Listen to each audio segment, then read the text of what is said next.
Bon, c'est bon là?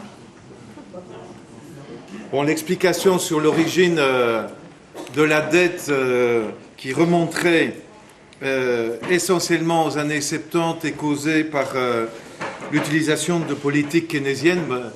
Nous l'avons entendu pour ceux plus âgés que la moyenne des personnes ici présentes dans la salle, du temps du gouvernement de Wilfried Martens et de Jean Gaulle, donc des libéraux et des démocrates chrétiens flamands, Wilfried Martens et Jean Gaulle libéral.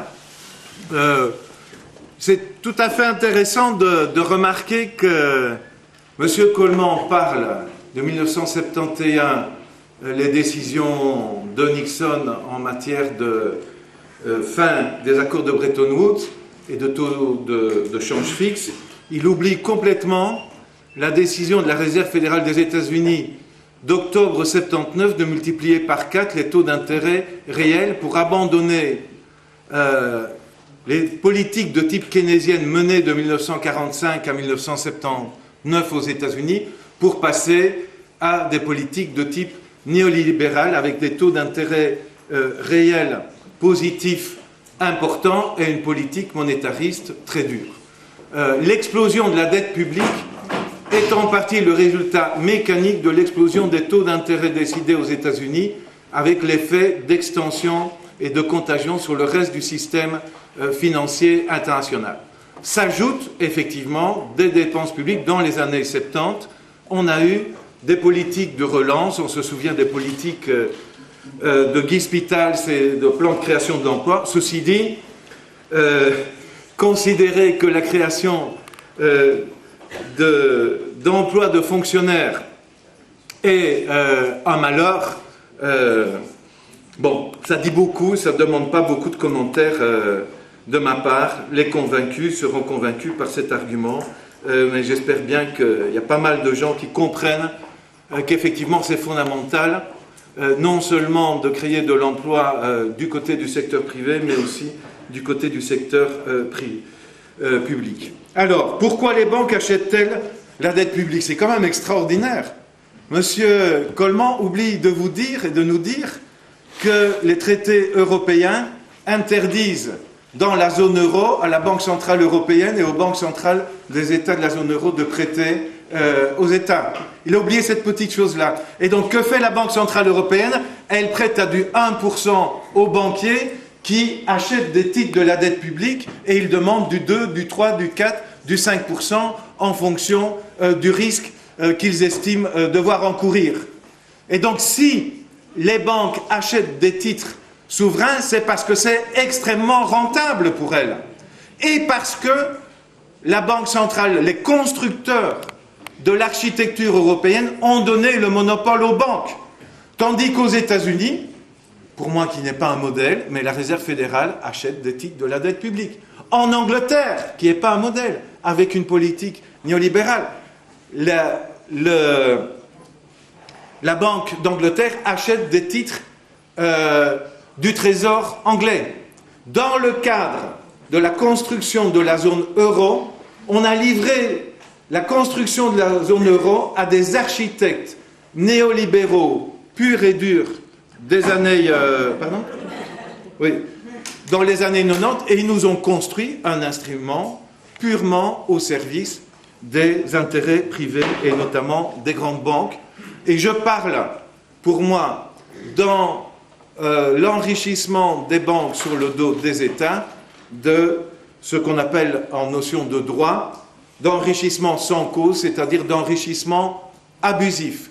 Profiter d'une situation dans laquelle, parce qu'elles sont en détresse, la Banque centrale leur prête à du 1% pendant 3 ans, pour ensuite, avec cet argent-là, prêter à du 2, 3 ou 4% ou plus aux États. C'est de l'enrichissement abusif. Pourquoi les pouvoirs publics, pourquoi la Banque centrale européenne ne pourrait-elle pas prêter? Je sais très bien que Bruno Coleman est fondamentalement contre, mais il faudrait qu'il donne des arguments un peu solides pour nous dire, finalement, il nous a expliqué l'échec des politiques keynésiennes des années 70, il oublie de nous expliquer pourquoi on est dans une crise aujourd'hui.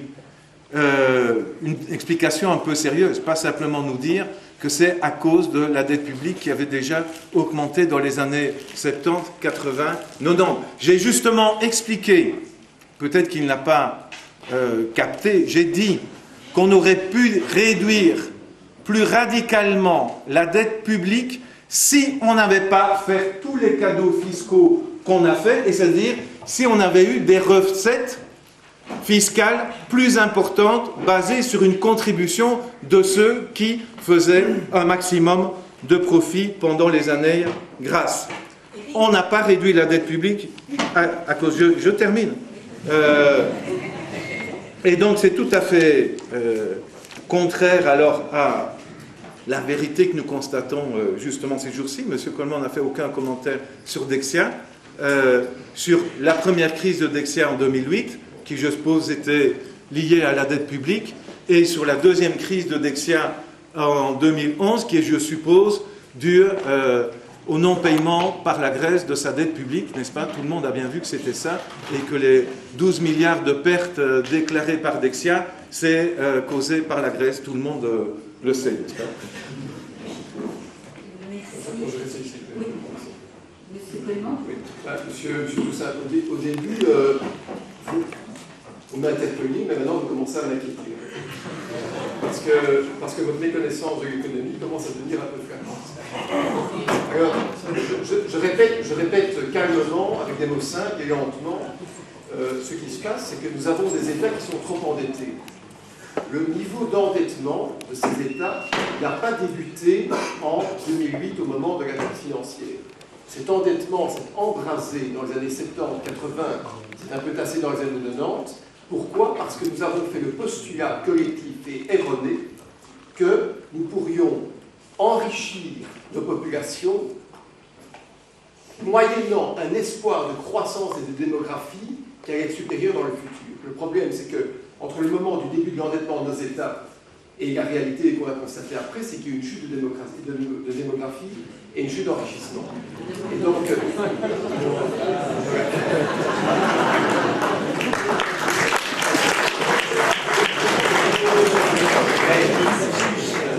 on appelle la lapsus de la qualité de mais le problème n'est pas, je répète, le problème n'est pas de savoir qui finance la dette. Je vous expliquais ce que fait la Banque Centrale Européenne ou comment on fait, à quel tour on le fait. Le problème, c'est de savoir pourquoi on en a eu. Il faut avoir la lucidité de comprendre qu'il n'était pas normal, dès les années 90, et en tout cas dans la crise de 2008, d'arriver avec un endettement d'État qui était stratosphérique, comme on l'a constaté. C'est ça le problème. Et quand vous parlez de Keynes, je répète, vous avez mal lu Keynes. Keynes n'a jamais dit qu'il fallait endetter les États dans les proportions qu'on a connues maintenant. Keynes n'a jamais dit qu'il fallait une politique de déficit. Keynes a dit qu'il y avait deux types de déficits. Des déficits récessionnaires et expansionnistes. Il a dit, quand ça ne va pas dans une économie, quand on tombe dans un piège de la liquidité, quand on doit stimuler l'économie, l'État doit rentrer dans une politique de grands travaux et donc essayer de créer des emplois. Pas de financer des dépenses courantes. On a exactement fait l'inverse. Et je suis stupéfait que quelqu'un comme vous, apparemment érudit, n'ait pas la lucidité d'admettre que ce problème d'endettement est aujourd'hui la base de nos économies. Qu'est-ce qui est le problème de la Grèce aujourd'hui? Mais ce n'est pas l'euro. Qu'est-ce qui a mis la Grèce dans un état où à peu près 350 milliards de dettes doit être apurée? Eh bien, c'est une dette qui, pour la grande majorité, existait avant l'euro et est liée à un phénomène de transferts sociaux. Ce n'est pas... Il est bon. Écoutez. C'est pas vrai, bientôt là. Après, vous posez vos questions. Bientôt la salle à prendre l'avance. Deuxièmement, que fait la Banque Centrale Européenne? Donc, mais aussi, monsieur, à part la confiscation, je ne vois pas très bien ce que vous auriez pu avoir comme solution. Moi, je vous dis qu'on en est arrivé à un tel point qu'on va devoir maintenant imprimer des billets et créer de l'inflation pour alléger le poids du remboursement de la dette et éviter que ce ne soit uniquement par des impôts qu'on le fasse. Alors, vous insurgez, monsieur Toussaint, contre la politique de la Banque Centrale Européenne. Mais vous n'êtes peut-être pas fort en théorie monétaire, mais que fait la Banque Centrale Européenne? Elle est en train de sauver tout le système et nous, pour commencer. Parce qu'à partir du moment où les États n'arrivent plus à placer leur dette publique à des taux d'intérêt acceptables, il faut absolument que la Banque Centrale Européenne imprime de l'argent le transfert aux banques pour que les banques continuent à financer les États. Sans cette création monétaire, les taux d'intérêt seraient bien plus importants et la charge fiscale imposée aux populations aussi.